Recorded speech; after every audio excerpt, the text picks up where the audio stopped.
My son Nico, since being at Abrome, he wants to be a chef now.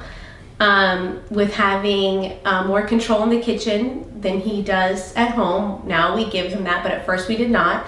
It just started with little things like making soup and getting his own stuff together. Now at home, he constantly wants to help me cook, and he talks about how he's going to be Chef Nico, and every day we hear about how he's going to be a chef. And that started with Abrome 100%. Yeah, I'd say that, our other learner, Lale, had, her moment really came from the, side that we had been pushing. We even went to the point at homeschooling to where we were struggling ourselves. So we looked at programs like Hooked on Phonics even to try to figure out a way to get reading to be something that she took up. And everything that we did was met with, a complete brick wall.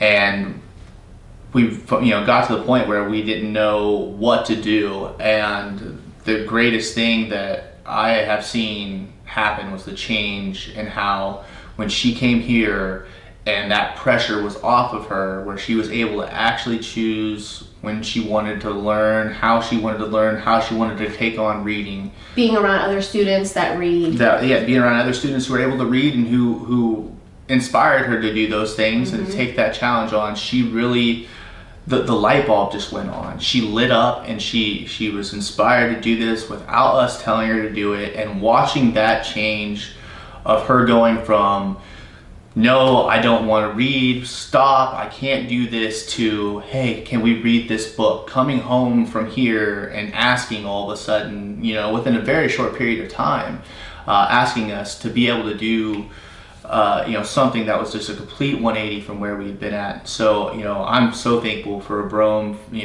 to be able to offer that to our learners. And, our daughter has really, grown, and her confidence, her ability to interact, academically all across the board has changed, and it's really something that I don't think would happen without Abrome.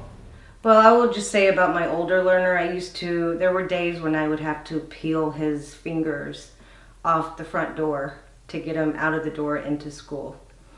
And there is none of that now. He willingly grabs his backpack, gets his shoes, and is in the car actually most times before I am.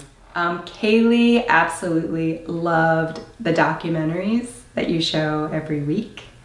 And she would come back like so jazzed about a lot of them. And I cannot remember the specific one, but there was one that got her like so excited. And she said, that's it, I'm creating this boycott board.